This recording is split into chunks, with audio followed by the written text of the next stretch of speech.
Assalamualaikum warahmatullahi wabarakatuh dan salam sejahtera. Dalam video ini kita akan bincangkan teknik menjawab matematik SPM 2023 kertas 2, bahagian B dan bahagian C.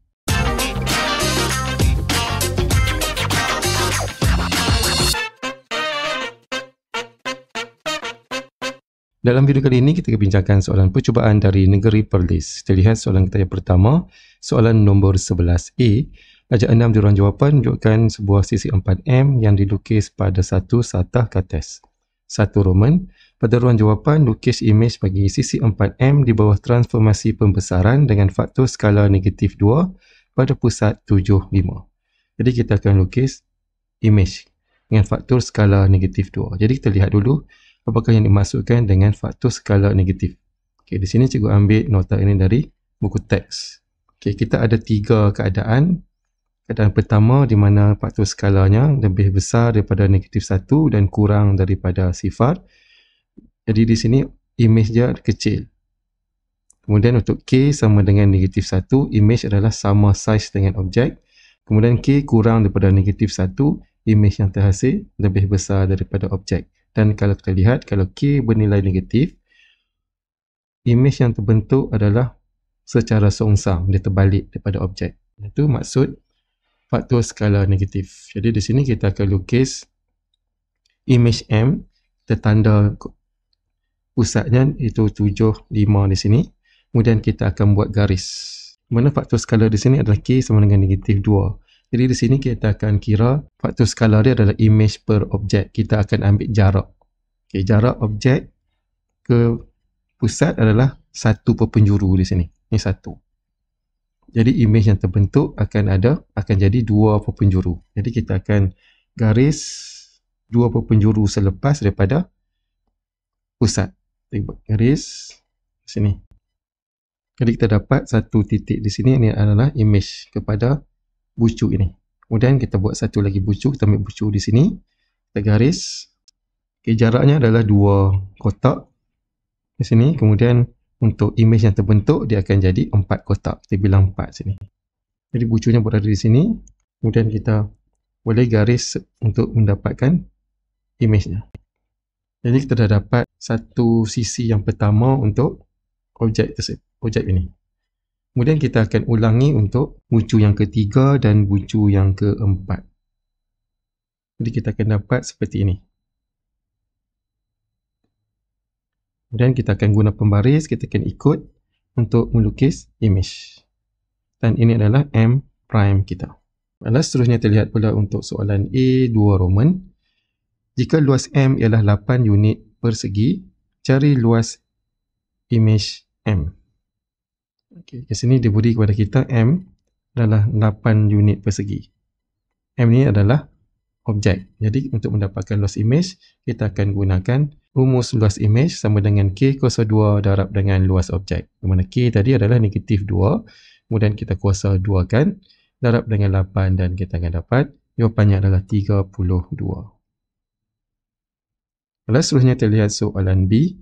Darjah 7 menunjukkan 3 sisi 4 ABCD, EFGH dan PQRS yang dilukis pada satu satah kates. EFGH ialah imej ABCD di bawah transformasi V. Jadi ini adalah imej kepada objek ini di bawah transformasi V. Kemudian PQRS ialah imej EFGH di bawah transformasi W. Jadi di sini merupakan transformasi W. Uraikan selengkapnya transformasi V dan juga transformasi W. Jadi terlihat untuk transformasi V terlebih dahulu. Ini adalah objek dan ini adalah imej. Dan kalau kita lihat, kedudukan objek dan imej tu dia tak sama. Seolah-olahnya imej tu dia macam terbalik. Jadi apabila dia macam terbalik tu, jadi kita boleh nyatakan bahawa dia merupakan suatu putaran. Yang putaran di sini adalah putaran ikut arah jam. Dia putar macam ni. Jadi kita kena dapatkan pusat putaran. Untuk mendapatkan pusat putaran, kita akan sambungkan dua bucu yang sepadan di antara objek dan juga imej. Okay, contoh di sini, kita ambil bucu B. Dia sepadan dengan bucu F. Jadi kita akan sambungkan dua bucu ini mengikut paksi X dan paksi Y. Jadi kita kira 1, 2, 3, 4, 5, 6, 7, 8. Ada 8 kotak. Kita bahagi 2 dapat 4. Jadi 4, 1, 2, 3, 4 berada di sini. Kita ambil titik tengah. Kemudian kita lihat di sebelah kanan kita ada garis lurus. Kemudian di sebelah kiri kita ada garis bengkok 3, 1. Jadi dia bengkok 1 kat sini. Jadi kita akan turun 1. Jadi kita tanda titiknya di sini. Jadi di sinilah dia punya pusat putaran. Jadi kita boleh uji pusat putaran ini tersambung F tersambung ke B. Jadi kita nampak kedua-dua garis ini adalah sama panjang dan terbentuk sudut 90 darjah di sini. Kalau kita rasa kita tak puas hati, kita boleh cuba dengan titik yang lain. Contohnya titik A ini sepadan dengan titik E. Jadi kita kira 1, 2, 3, 4, 5, 6, 7, 8, 9, 10. Okay, kita ada 10 kotak. Kita bahagi 2 dapat 5. Jadi 1, 2, 3, 4, 5. Jadi kat sini. Tengah-tengah dia kat sini. Jadi kat sini bentuk L dia, bentuk bengkok dia. Dia bengkok 2. Jadi kita turun 2. 1, 2. Jadi dia akan menuju pada tempat yang sama macam tadi. Jadi sah-sahlah ini merupakan dia punya pusat putaran. Jadi kita boleh nyatakan untuk transformasi V merupakan putaran 90 darjah ikut arah jam pusat 01. Dan seterusnya kita lihat transformasi W. Ini adalah objek dan ini adalah image. Jadi kita lihat kedudukan objek dan image dia saling bertentangan. Dia ada songsang sisi. Di mana bucu E kat sini duduk sebelah kanan. Bila dah jadi image, dia duduk sebelah kiri. Jadi dia ini merupakan transformasi pantulan. Bila pantulan, kita kena dapatkan garis di tengah-tengah di antara image dan juga objek. Jadi kita tengok garis tengah-tengah di antara image dan objek ini, dia berada di sini. Yang jaraknya 1,5, ini pun 1,5. Jadi kedudukannya adalah pada X sama dengan 6,5. Jadi kita boleh nyatakan W adalah pantulan pada garis X sama dengan 6,5. Seterusnya kita lihat pula dari segi agihan markah untuk soalan ini. Untuk soalan A1 Roman, kita melukis image, kita akan dapat 2 markah. Kemudian A2 Roman, langkah pengiraan 1 markah, jawapan 1 lagi markah. Kemudian untuk soalan B, 1 Roman, kita menyatakan V merupakan putaran 1 markah, ikut arah jam 1 markah, kemudian pusat 1 markah. Kemudian untuk W, kita nyatakan pantulan, beserta dengan garis pantulan 1 lagi markah. Dan markah keseluruhan untuk soalan ini kita akan dapat 9 markah. Seterusnya, kita lihat soalan nombor 12. Encik Aiman mempunyai kad kredit daripada Bank HR. Bank HR akan mengenakan cukai RM25 setahun atas kad kredit. Bank HR membayar cukai tersebut kepada pihak berkuasa. Soalan 1 Roman, jenis cukai yang dikutip. Okey, jadi cukai ini merupakan cukai perkhidmatan. Kemudian untuk 2 Roman, pihak yang mengutip cukai tersebut. Jadi pihak yang mengutip cukai perkhidmatan adalah custom. Ataupun kita boleh tulis custom Diraja Malaysia. Seterusnya kita lihat soalan 12B. Pada tahun 2021, Encik Tan Tikon mempunyai jumlah pendapatan tahunan RM56,250. Beliau menderma RM420 kepada sebuah badan kebajikan yang diluluskan oleh kerajaan. Di sini pada jadual 4 diberi kepada kita pelepasan cukai. Beliau juga telah membuat potongan cukai bulanan PCB sebanyak RM77.85. Kita lihat soalan 1 Roman, hitung pendapatan bercukai Encik Tan Tikon pada tahun 2021. Kata kunci di sini adalah pendapatan bercukai. Untuk mendapatkan pendapatan bercukai, kita akan ambil gaji tahunan, tolak dengan pelepasan cukai, tolak dengan pengecualian cukai.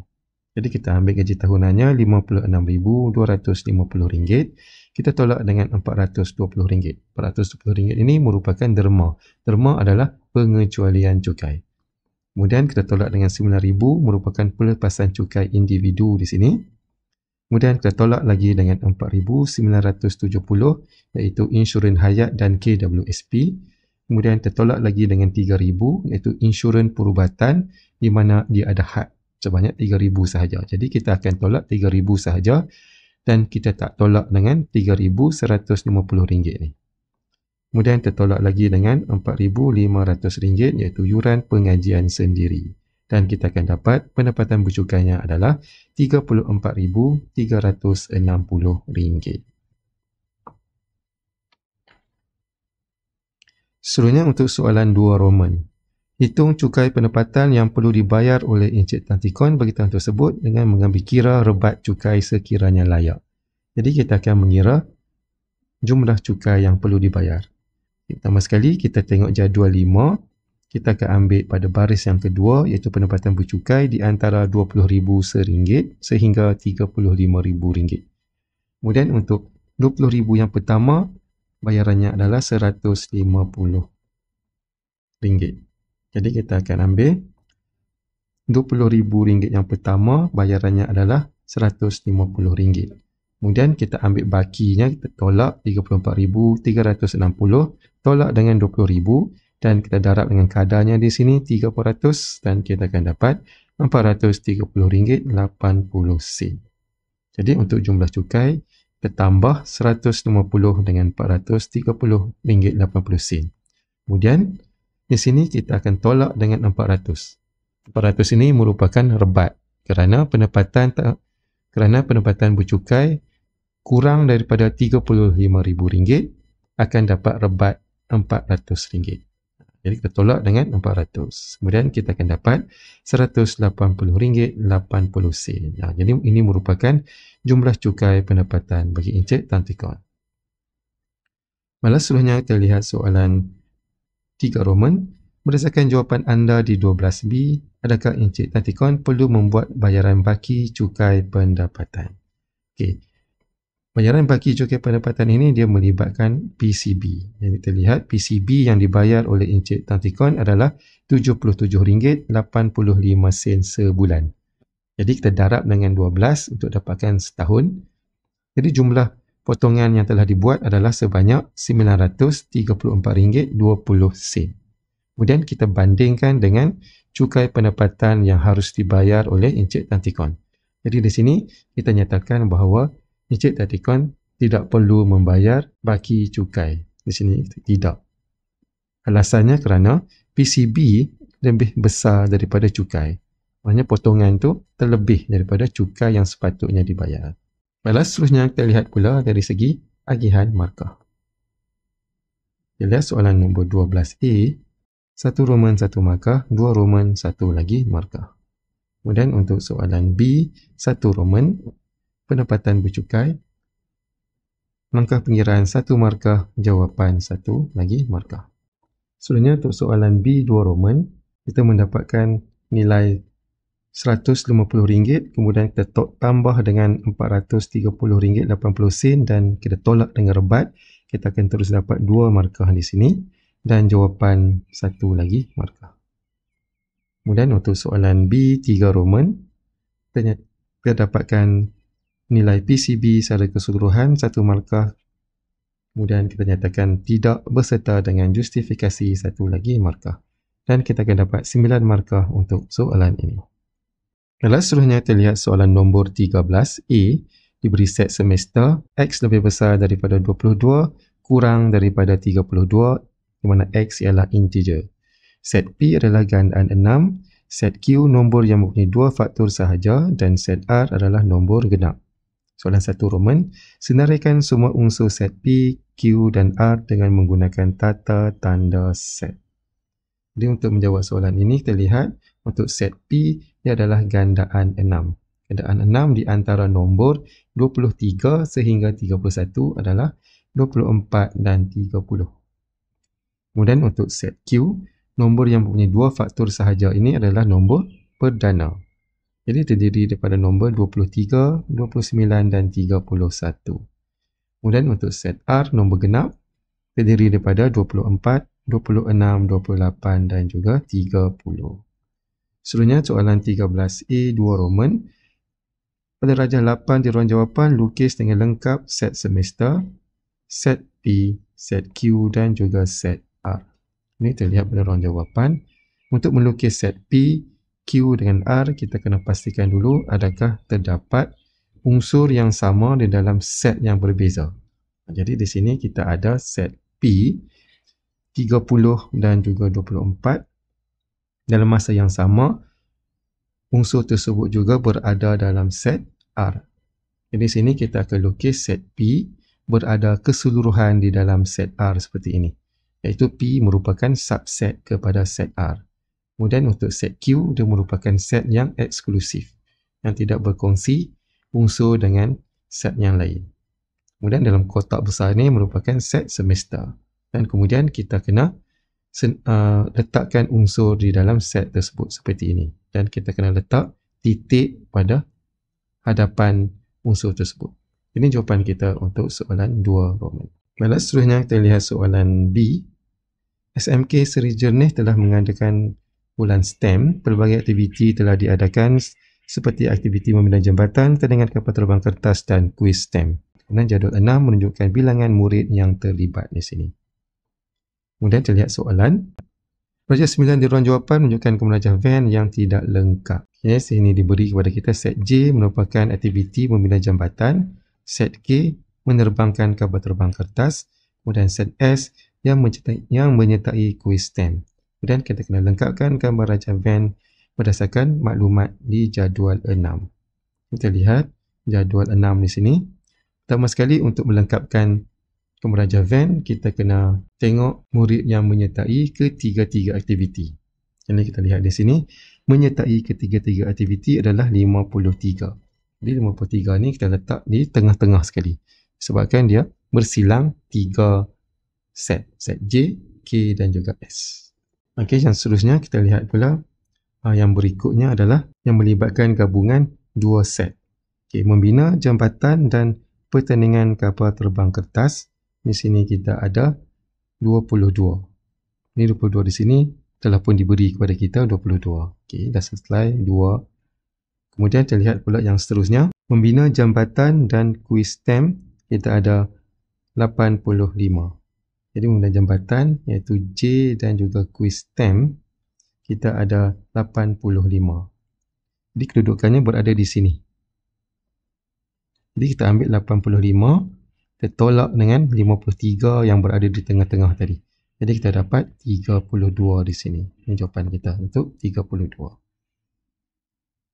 Kemudian yang seterusnya, pertandingan kapal terbang kertas dan kuis STEM, iaitu set K dan juga set S ada 95. Jadi kedudukan ruangnya berada di sini. 95.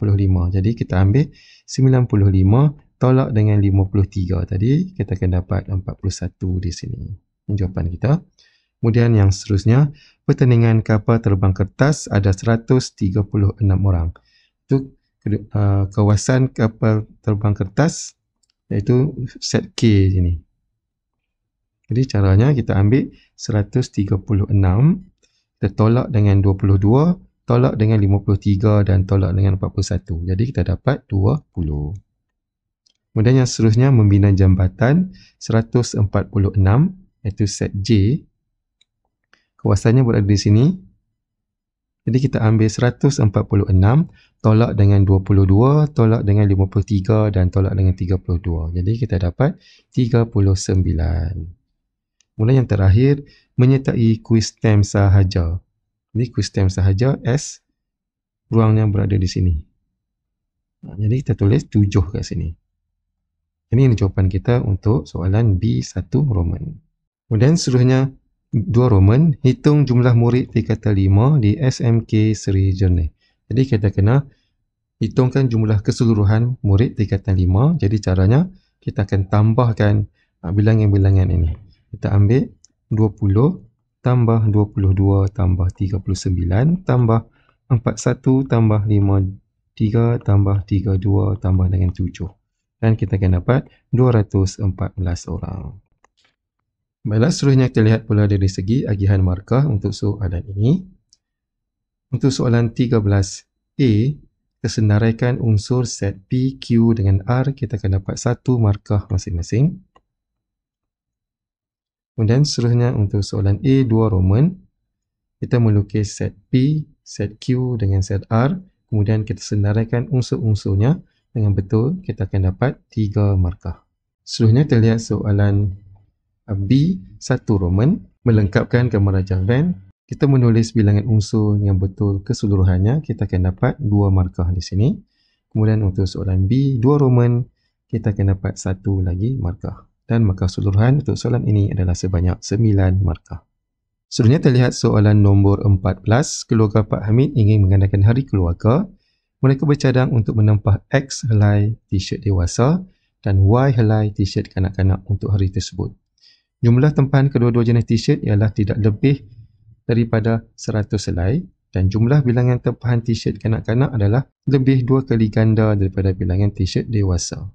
Soalan A, tulis 2 ketaksamaan linear selain daripada X besar sama dengan sifar dan Y besar sama dengan sifar yang mewakili situasi di atas. Jadi kita lihat situasi yang pertama di sini, iaitu tempahan kedua-dua jenis t-shirt tidak lebih daripada 100 helai. Jadi kita akan ambil X tambah Y kurang sama dengan 100. Kemudian situasi yang kedua, jumlah bilangan tempahan t-shirt kanak-kanak adalah lebih 2 kali ganda daripada bilangan t-shirt dewasa. Jadi kita boleh tulis Y lebih besar daripada 2X. Seterusnya untuk soalan 14B. Untuk carian soalan ini, gunakan kertas graf yang disediakan. Menggunakan skala 2 cm kepada 10 helai t-shirt untuk kedua-dua paksi X dan Y, lukis dan lorek rantau yang memuaskan ketaksamaan linear di A. Jadi terlihat pada graf kita. Pertama sekali kita akan melukis paksi X dan paksi Y di mana 2 cm bersamaan dengan 10. Kita akan buat macam ni. Dan seterusnya kita akan lukis garis. Garis yang pertama tadi adalah X tambah Y kurang sama dengan 100 di sini. Jadi kita akan tukar menjadi bentuk persamaan seperti ini.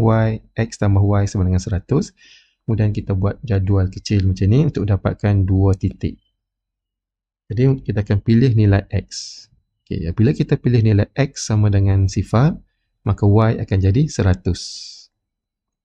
Dan seterusnya kita pilih pula nilai Y pula jadi sifar. Jadi X sama dengan 100. Jadi di sini kita ada 2 titik, 0, 100 dan 100, 0. Jadi kita tanda pada graf, 0, 100 berada di sini.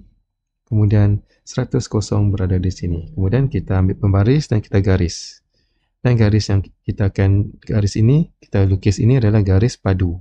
Sebab dia ada sama dengan di bawah. Kemudian ketaksamaan kita yang kedua, Y lebih besar daripada 2X. Kemudian kita tukar kepada bentuk persamaan, Y sama dengan 2X. Kita buat jadual kecil macam ni. Kemudian kita gantikan nilai. Mula kita pilih nilai X sama dengan sifar. Kita ganti dalam persamaan ni, kita dapat Y juga adalah sifar. Kemudian seterusnya, bila kita gantikan nilai X sama dengan 50, dan kita akan dapat Y sama dengan 100. Okay, nilai-nilai ini kita pilih secara rawak. Kita pilih. Kat sini cikgu pilih sifar dan juga 50. Kamu boleh pilih nombor-nombor yang lain. Pastikan bila kita pilih nombor-nombor tu, bila kita ganti dalam persamaan, nilai yang kita dapat tu tidak melebihi julat 100 ni. X 100 dan juga Y 100. Kemudian kita tanda titik tersebut, kemudian kita garis. Dan kali ini garis kita adalah garis putus-putus. Disebabkan dia lebih besar, dia tak ada sama dengan di bawah. Jadi kita akan dapat macam ni. Dan seterusnya kita akan lorekkan kawasan. Kita lihat ketaksamaan kita yang pertama tadi iaitu X tambah Y kurang sama dengan 100. Bila kurang, kawasannya berada di bawah garis. Kemudian Y lebih besar daripada 2X, lebih besar berada di atas garis. Jadi di sini kita nampak ada satu kawasan yang ada 2 anak panah. Ini anak panah pertama, anak panah kedua. Jadi kawasan yang terlibat yang perlu kita lorek adalah kawasan sini. Ini jawapan kita untuk kawasan berlorek. Seterusnya kita lihat soalan C pula. Daripada graf yang dilukis, satu Roman, tentukan bilangan maksimum t-shirt dewasa jika t-shirt kanak-kanak yang dibeli ialah 75. Jadi kat sini kita kena tengok pada graf kita. Kanak-kanak adalah 75. Jadi kita ambil kanak-kanak iaitu pada paksi Y, 75 iaitu berada di sini. Dan kita lihat di sini, kita buat unjuran. Kemudian kita buat unjuran ke paksi X kat sini. Dan kita akan dapat nilainya adalah 25. Ini jawapan kita untuk C1 Roman adalah 25. Kemudian untuk C2 Roman. Berdasarkan jawapan di C1, hitung jumlah dalam RM yang perlu dibayar oleh keluarga Pak Hamid sekiranya harga sehelai t-shirt dewasa dan kanak-kanak masing-masing ialah RM30 dan RM15. Jadi kita darab 75 helai darab dengan 15 tambah dengan 25 helai darab dengan 30 dan kita akan dapat RM1,875. Baiklah, seterusnya terlihat pula dari segi agihan markah untuk soalan 14A. Kita menulis ketersamaan, kita akan dapat satu markah masing-masing. Kemudian untuk soalan 14B, kita melukis graf. Kita melukis paksi X dan paksi Y yang seragam, kita akan dapat satu markah. Kemudian kita lukis garis masing-masing, kita akan dapat satu markah dan kawasan berlorek satu lagi markah. Seterusnya untuk soalan C, 1 Roman, kita akan dapat satu markah. Kemudian C, 2 Roman, langkah pengiraan satu markah dan jawapan satu lagi markah. Dan markah keseluruhan untuk soalan ini adalah sebanyak 9 markah. Baiklah, seterusnya kita lihat soalan nombor 15. Darjah 10 menunjukkan OGIF yang mewakili jisim bagi 40 orang murid tingkatan 5 aktif. Berdasarkan darjah 10, lengkapkan jadual 7 di ruang jawapan. Kita lihat jadual 7 pada ruang jawapan. Kita ada lajur kekerapan longgokan dan juga kekerapan. Jadi kita akan ambil kekerapan longgokan ini berdasarkan kepada OGIF. Jadi kita lihat untuk selang kelas 40 dan 49. Kat sini kita lihat 40 dan 49 kita ada sifar. Kemudian kelas yang berikutnya kita boleh baca pada graf adalah 2. Kemudian yang berikutnya 7. Kemudian 16, 36, 37 dan juga 40. Jadi kita akan tulis di dalam ruangan jawapan kita. 0, 2, 7, 16, 26, 37 dan juga 40. Kemudian untuk lajur yang ketiga iaitu kekerapan. Untuk mendapatkan kekerapan yang pertama, selang kelas yang pertama, sifar. Kemudian kelas yang kedua, 2. Kemudian kelas yang ketiga, dapat 5. 5 ini adalah kita ambil 7, tolak dengan 2. Kita dapat 5. Kemudian 9 ini kita ambil 16, tolak dengan 7. Dapat 9. Kemudian 10 pula, 26 tolak 16. Kemudian 37 tolak 26 dapat 11. Kemudian 40 tolak 7 terdapat 3. Jadi kita dah lengkapkan soalan A. Kemudian kita lihat pula untuk soalan B. Dengan menggunakan skala 2 cm kepada 10 kg pada paksi mengufuk dan 2 cm kepada 2 orang murid pada paksi mencancang. Lukis histogram bagi maklumat tersebut. Ini terlihat pada graf kita. Kita akan melukis paksi mengufuk iaitu paksi X dan juga paksi mencancang paksi Y. Okay. Untuk bahagian paksi mencancang, kita boleh menggunakan sama ada selang kelas ataupun kita guna titik tengah ataupun kita guna sempadan. Jadi dalam jadual tadi kita tidak diberi titik tengah dan juga sempadan. Kita cuma ada selang kelas. Jadi di sini cikgu tunjuk cara menggunakan selang kelas. Jadi secara kita nak label selang kelas, kita ambil 50 dan 59. Pastikan dia berada pada kedudukan 2 cm graf ini. Dia berada di tengah-tengah tersebut. Kemudian kita tulis 60 dan 69, 70, 79, 80, 89, 90, 99, 100, 109. Ini cara menggunakan selang kelas. Kalau kita nak guna sempadan, kita akan labelkan di tepi macam ni, di sini. Contoh sempadan di sini adalah 49.5. Kemudian 59.5. Kita akan label di tepi. Kita tak label di tengah. Kemudian kalau titik tengah pula, kita akan label di tengah. Kita akan buat sengatan di tengah macam ni. Jadi untuk histogram, kita boleh menggunakan selang kelas atau titik tengah ataupun sempadan. Kemudian untuk paksi mencancang 2 cm kepada 2. Jadi kita akan label 2, 4, 6, 8, 10, 12. Kemudian kita akan buat bar berdasarkan kepada kekerapan yang kita dapat tadi. Kekerapan pertama 2, kemudian di sini 5 dan seterusnya. Jadi ini jawapan kita untuk soalan B. Baiklah, seterusnya kita lihat soalan C.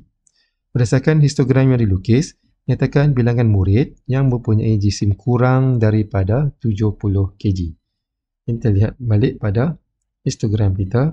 Yang kurang daripada 70 kg iaitu berada pada 2 bar sahaja. Itu pada kelas yang pertama ni dan kelas yang kedua. Jadi kat sini ada 2 orang, kat sini ada 5 orang. Jadi 2 tambah 5 kita dapat 7. Ini jawapan kita di sini adalah 7. Dalam seterusnya kita lihat pula dari segi pemberian markah untuk soalan bahagian A. Kita senaraikan kekerapan longgokan, kita akan dapat 1 markah. Kemudian kekerapan kita akan dapat 2 markah. Kemudian untuk soalan B, kita melukis histogram. Paksi mengufuk dan paksi mencancang yang betul, kita dapat 1 markah. Kemudian kita lukis bar dengan kekerapan yang betul kesemuanya, kita akan dapat 2 markah. Kemudian 1 markah lagi kita akan dapat bila kita lukis bar itu dengan cantik dan sempurna. 1 lagi markah. Dan seterusnya untuk soalan C, kita akan dapat 1 lagi markah. Dan markah keseluruhan untuk soalan ini adalah sebanyak 9 markah. Baiklah, seterusnya kita masuk ke bahagian C. Di mana bahagian C kita ada 2 soalan. Kita hanya wajib jawab 1 soalan sahaja. Kita lihat soalan kita pertama, itu soalan nombor 16A. Anda tidak dibenarkan menggunakan kertas graf untuk menjawab soalan ini. Bahagian 11 menunjukkan sebuah piala yang diletakkan di atas meja mengufuk. Heksagon ADEKLF adalah kerata rentas seragam bagi piala itu. EFGH ialah segi 4 sama. Titik tengah bagi EF berada 4 cm tegak di atas titik tengah LK. Lukis dengan skala penuh pelan bagi piala tersebut. Jadi pelan adalah dari pandangan atas. Jadi apa yang kita akan nampak dari pandangan atas? Pertama sekali kita kena sketch dulu. Kita kena lakar dulu bentuk dia. Jadi kita akan nampak bentuknya seperti ini. Kita akan nampak segi 4 tepat di sini. Yang panjangnya adalah 8 cm. Kemudian di atas segi 4 tepat itu kita ada segi 4 sama. Di mana panjang sisinya adalah 6 cm. Jadi kat sini adalah segi 4 sama tersebut. Jadi kita akan lukis seperti ini. Dan pastikan kita menggunakan pensel dan pembaris. Dan kita akan dapat jawapannya seperti ini. Di mana di sini jaraknya adalah 1 cm. Sini pun 1 cm. Dan sini 6. Sini 6. Ini jawapan kita. Untuk jawapan kita tak perlu label. Kita biar kosong macam ni pun dah memadai. Kemudian dari segi pemberian markah untuk soalan A ini, kita akan dapat 3 markah. Seterusnya kita lihat soalan 16B. Akasha ditugaskan untuk menghantar borang markah bagi setiap acara sukan kepada guru bertugas di setiap lokasi pertandingan. Darjah 12 menunjukkan graf tak terarah dan berpemberat bagi kedudukan 6 lokasi pertandingan. Setiap pemberat menunjukkan masa dalam minit di antara 2 lokasi. Soalan 1 Roman, nyatakan bilangan darjah bagi rajah 12 di atas. Jadi kata kunci di sini adalah darjah. Jadi apa itu darjah? Okey, sebelum itu kita lihat di sini. Untuk graf ini kita ada bucu, kita ada tepi dan kita ada darjah. Bucu itu adalah titik. Kita ada titik T, L, J, P, R dengan Q. Tepi. Tepi ini adalah yang menghubungkan 2 bucu. Jadi tepi ni yang kita ada pemberat macam 7. Ini tepi dia. Ni 6, ni tepi dia. Ini garis tersebut. Kemudian darjah. Apa itu darjah? Darjah adalah tepi yang ada pada bucu. Okay, contohnya, kita ambil bucu L kan. Bucu L, dia disambung oleh 3 tepi. Kita ada 6, kita ada 5 dan kita ada 10. Jadi, darjah untuk L adalah 3. Kemudian kita tengok pula titik T. Kita ada 1, 2, 3 tepi. Jadi, darjah ada 3. Kemudian J pun ada 3 tepi, jadi 3 darjah. Kemudian P ada 2 tepi yang sambung dekat dia, 2 darjah. Dan R ada 4 tepi yang sambung dekat dia, jadi dia 4 darjah. Kemudian Q ada 3 tepi, ini 3 darjah. Jadi kita tambah semua darjah tersebut dan kita akan dapat 18. Kemudian untuk soalan 2 Roman, Lukis graf terarah yang mewakili laluan terpendek. Jadi untuk laluan terpendek ni kita kena cuba beberapa laluan, kemudian kita kira yang mana lebih pendek. Jadi jawapan yang kita akan dapat adalah seperti ini. Kita akan bermula dengan P, pergi ke J, pergi ke R, pergi ke L, pergi ke T dan pergi ke Q. Jadi di sini kita akan dapat jumlah masa dia adalah 29 minit. Baiklah, seterusnya kita lihat pula dari segi agihan markah untuk soalan B. 1 Roman ternyatakan bilangan darjah, terdapat 1 markah. Kemudian untuk soalan B, 2 Roman kita akan dapat 3 markah. Jadi markahnya kita akan dapat 4 markah untuk soalan B. Seterusnya kita lihat soalan C. Laju S dalam meter per saat larian Bashar bagi acara 100 meter berubah secara songsang dengan masa T dalam saat. Dalam perjalanan olahraga, sekolahnya pada tahun lepas, Bashar telah mendapat tempat kedua dengan catatan masa 12.5 saat. Dengan mengambil kira jarak larian sebagai pemalar. Soalan 1 Roman, hitung laju S dalam meter per saat larian Bashar. Jadi laju adalah jarak per dengan masa. Jadi kita ambil jaraknya adalah 100 bahagi dengan masa 12.5 dan kita akan dapat 8. Kemudian untuk soalan berikutnya, soalan 2 Roman, Bashar ingin memperbaiki catatan masa lariannya dalam kejuaraan olahraga pada tahun ini dengan meningkatkan kelajuannya. Hitung masa T dalam saat yang mampu dicatatkan oleh Bashar jika kelajuannya ditingkatkan kepada 8.46 meter per saat. Jadi kat sini kita kena dapatkan masa. Kemudian diberi kepada kita adalah laju. Jadi laju sama dengan jarak per masa. Jadi laju 8.46 sama dengan jarak per dengan masa T. Kemudian kita terus tekan kalkulator di sini dan kita akan dapat T sama dengan 11.82. Kemudian dari segi agihan markah. Untuk soalan 1 Roman, langkah pengiraan 1, jawapan 1.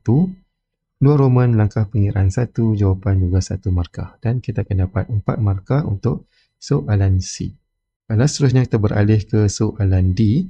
Darjah 13 adalah graf jarak masa yang menunjukkan masa yang diambil oleh 2 orang peserta terbaik dalam acara 100 meter semasa kejohanan olahraga di SMK Ayer Manis.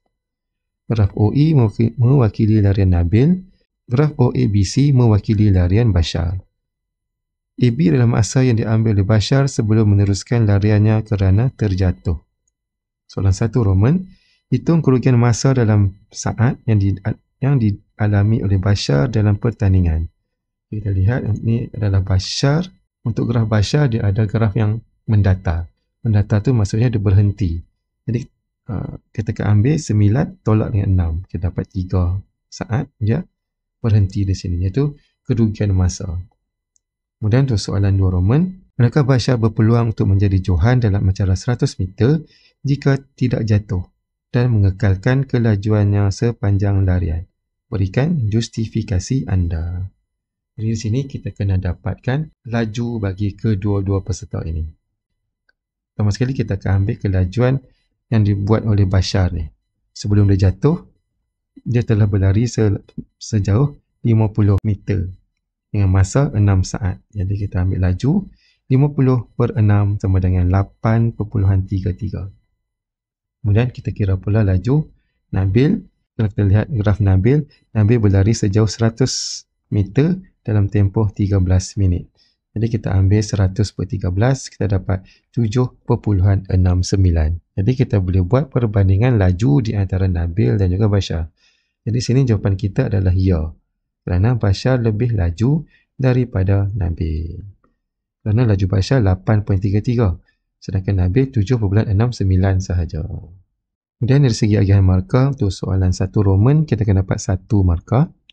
Kemudian untuk 2 Roman, kita mengira laju Bashar 1 markah, laju Nabil 1 markah. Kemudian kita nyatakan Bashar dapat mengalahkan Nabil berserta dengan alasan 1 lagi markah. Dan kita akan dapat 4 markah untuk pecahan soalan D. Dan secara keseluruhan, kita akan dapat 15 markah untuk soalan ini. Selanjutnya kita lihat soalan nombor 17. Encik Haziq merupakan seorang kaki tangan kerajaan. Beliau tinggal di Taman Batu Layang-Layang bersama isteri dan 3 orang anaknya. pada cuti persekolahan nanti boleh bercadang membawa keluarganya melancong ke Turki. Soalan A. Encik Haziq telah melayar internet dan mengetahui harga pakej percutian tersebut. Darjah 14 menunjukkan harga untuk dua pakej percutian yang sama ke Turki yang ditawarkan oleh dua agensi pelancongan iaitu Rehlah Tour dan Istanbul Travel. Tentukan agensi pelancongan manakah yang harus dipilih oleh Encik Haziq. Justifikasikan jawapan anda. Kita lihat harga ini dinyatakan dalam asas 8 untuk Rehlah Tour dan untuk Istanbul Travel dinyatakan dalam asas 6. Jadi untuk membandingkan harga, kita kena samakan asas. Jadi di sini kita akan tukar kepada asas 10. 12106 asas 8 tukar pada asas 10. Kita akan buat pendaraban berulang. Ini 1 darab dengan 8 kuasa 4. 4 ni adalah kedudukan tempatnya. Iaitu bermula dengan 10, ratus, ribu, puluh ribu. Itu sifar 1, 2, 3, 4. Jadi tempat dia adalah 4. Kemudian kita kira semua, kita akan dapat harganya dalam asas 10 adalah 5,190. Kemudian kita ulang yang sama untuk syarikat Istanbul Travel. 34115. Asas 6 tukar kepada asas 10. Kali ini kita darab dengan 6. Darab dengan asasnya. Dan kita dapat harganya 4,799. 4,799 ringgit. Jadi kita buat perbandingan. Jadi jawapan kita adalah akan pilih Istanbul Travel sebab harganya lebih murah. Kemudian dari segi pemberian markah, kita mendapatkan harga bagi kedua-dua pakej tersebut. Kita dapat 1 markah masing-masing. Kemudian kita membuat pilihan beserta dengan justifikasi 1 lagi markah. Dan kita akan dapat 3 markah untuk pecahan soalan A. Seterusnya terlihat soalan B. Encik Haziq ingin memasang lampu di tengah-tengah laman belakang rumahnya sebelum melancong ke Turki. Lampu itu terletak di atas tiang yang boleh dilaraskan ketinggiannya. Ketinggian asal tiang lampu tersebut ialah 4 meter dan akan menghasilkan cahaya berbentuk bulat dengan jejari 2 meter. Jari bulatan cahaya berubah pada kadar yang sama dengan pertambahan tinggi tiang lampu. Lihat soalan kita. 1 Roman. Dengan menggunakan pi sama dengan 22/7, kira luas bulatan cahaya lampu jika tinggi tiang lampu ialah 7 meter. Tinggi asal tiang lampu adalah diberi kepada kita adalah 4 meter. Kemudian 4 meter, kemudian dia akan berlaku pertambahan sebanyak 3. Dia akan naikkan tiang tu jadi 7, berlaku pertambahan 3 meter di sini. Jadi apa akan jadi pada jejari? Kalau kita lihat di sini, jejari bulatan tu dia berubah dengan perubahan yang sama dengan ketinggian tiang lampu. Kalau yang asalnya, jejari bagi cahaya tersebut adalah 2, kemudian tiang lampu meningkat 3 meter, jadi jejari juga akan meningkat kepada 3. Jadi 2 tambah 3, kita akan dapat 5. Jadi jejari yang di sini adalah 5. Jadi kita akan ambil pi j kuasa 2. 22/7 darab dengan 5. Kita dapat 78.57. Kemudian terlihat pada soalan 2 Roman. Pada pendapat anda, mampukah lampu itu menerangi keseluruhan halaman belakang rumah Encik Haziq jika tinggi tiang lampu dikekalkan pada 7 meter? Justifikasikan jawapan anda. Jadi di sini kita kena dapatkan luas kawasan cahaya tersebut, kemudian kita bandingkan dengan luas halaman rumah Encik Haziq. Di sini luas rumah Encik Haziq kita ambil 18 darab 10, kita dapat 180 meter persegi. Luas bulatan cahaya tersebut tadi kita dapat pada soalan B 1 Roman adalah 78.57. Jadi di sini jawapan kita adalah tidak. Kerana jejari cahayanya kurang daripada 10.3 meter. Jadi di sini 10.3 meter ini kita mengira jejari yang mencukupi untuk dia memenuhi kawasan 180 meter ini. Ataupun kita boleh nyatakan justifikasinya kerana luas kawasan bercahaya kurang daripada luas halaman rumah Encik Haziq. Sebenarnya dari segi agihan markah untuk soalan ini, itu soalan B 1 Roman langkah pengiraan 1 markah, jawapan 1 markah. Kemudian untuk soalan B 2 Roman, kita mendapatkan luas halaman 1 markah dan kita nyatakan tidak beserta dengan justifikasi 1 lagi markah. Dan kita akan dapat 4 markah untuk pecahan soalan B. Seterusnya terlihat soalan C. Semasa berada di Turki, Encik Haziq dan andanya Arisha mencuba permainan memanah yang disediakan oleh pihak resort. Setiap orang diberi peluang memanah sebanyak 5 kali. Di sini mata yang diperoleh oleh Encik Haziq dan juga Arisha anaknya. Ada 5 percubaan. Berdasarkan data di jadual 8, bidikan siapakah lebih konsisten? Justifikasikan jawapan anda. Kata kunci di sini adalah konsisten, jadi kita kena dapatkan sisihan piawai. Jadi untuk mendapatkan sisihan piawai, kita kena dapatkan dulu min. Jadi kita ambil dulu Encik Haziq. Untuk dapatkan min, tertambah semua mata yang dia dapat, bahagi dengan 5. Kita dapat minnya 1.8. Kemudian untuk dapatkan sisihan piawai untuk sigma, kita gunakan rumus, kita masukkan nilainya.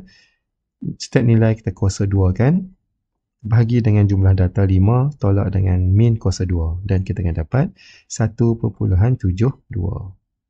Kemudian seterusnya kita kira pula untuk Arisha, kita kira min tambah bahagi dengan 5, kita dapat 1.8 juga.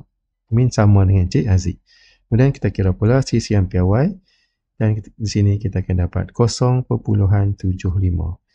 Jadi untuk lebih konsisten kita akan lihat nilai sisihan piawai yang lebih kecil. Jadi di sini jawapan kita adalah Arisha kerana sisihan piawai yang lebih kecil. Kemudian dari segi agihan markah, mengira min langkah pengiraan 1 markah, jawapan 1 markah. Kemudian kita mengira sisihan piawai, langkah pengiraan 1 markah dan jawapan 1 markah. Jawapan akhir sekali Arisha beserta dengan justifikasinya kita akan dapat 1 lagi markah. Dan keseluruhan untuk soalan C ini kita akan dapat 5 markah. Selanjutnya terlihat soalan D. Pada waktu petang, Cik Haziq membawa anak lelakinya Amar ke tapak permainan kanak-kanak. Amar memilih untuk membuat balingan bola ke dalam jaring yang berjarak 5 meter dari tempat balingan seperti Rajah 17. Balingan bola yang dibuat oleh Amar adalah berbentuk parabola yang mematuhi persamaan H sama dengan negatif 2T kuasa 2 tambah 3T sama tambah 2. Dengan H adalah ketinggian dalam meter. Di mana H adalah ketinggian dalam meter, bola dari tanah dan T ialah masa dalam saat selepas balingan dibuat. Bilangan bola adalah bermula pada ketinggian 2 meter dari tanah dan tinggi permukaan jaringan adalah 3 meter dari tanah. Ini adalah penerangan soalan. Soalannya, bilakah masa dalam saat bola itu masuk ke dalam jaring? Jadi untuk menjawab soalan ini, kita akan selesaikan persamaan kuadratik. Jadi kita ambil persamaan negatif 2T kuasa 2 tambah 3T tambah 2 sama dengan 3. 3 ni apa dia? 3 ni adalah tinggi jaring tersebut. Di sini 3 meter. Jadi bermaksud bola itu akan masuk ke jaring apabila dia mencapai tinggi 3 meter di sini. 3 meter. Jadi H tertukar menjadi 3. Kemudian kita tulis persamaan kuadratik ini kepada bentuk arm persamaan kuadratik iaitu AX kuasa 2 tambah BX tambah C sama dengan sifar. Kita akan dapat macam ni. Untuk soalan ini, kita ubah suai daripada negatif kita jadi positif. Kemudian kita akan tekan kalkulator dan kita akan dapat X sama dengan 1 dan X sama dengan 1/2. Kemudian kita masukkan nilai ini di dalam kurungan. Kemudian untuk jawapan akhir kita kena buat satu pilihan. Nilai X dan nilai X kita di sini adalah sama dengan 1. Jadi di sini sebab apa kita tak pilih X sama dengan 1/2 dan kita lihat balik pada rajah. Ketinggian 3 meter ni adalah pada jaring dan juga pada kedudukan di sini. Maksudnya dia ada 2 nilai T. Di mana nilai H dia adalah 3. Jadi di sini setengah saat dan di sini 1 saat. Kalau kita pilih setengah saat, kedudukan 3 meter itu tidak lagi berada pada jaring. Jadi sebab tu kita pilih saat yang pertama. Sebab saat pertama ni lah bola itu masuk jaring. Jadi jawapan kita akhir sekali kita akan pilih X sama dengan 1. Kemudian dari segi agihan markah, kita tulis dalam bentuk arm persamaan kuadratik terdapat 1 markah. Kemudian kita buat pemfaktoran 1 markah dan kita pilih satu jawapan, 1 lagi markah. Dan kita akan dapat 3 markah untuk pecahan soalan D. Dan secara keseluruhan kita akan dapat 15 markah untuk soalan ini. Baiklah, sampai sini saja untuk video kita pada kali ini. Sekian, terima kasih, selamat belajar dan jumpa lagi dalam video yang akan datang.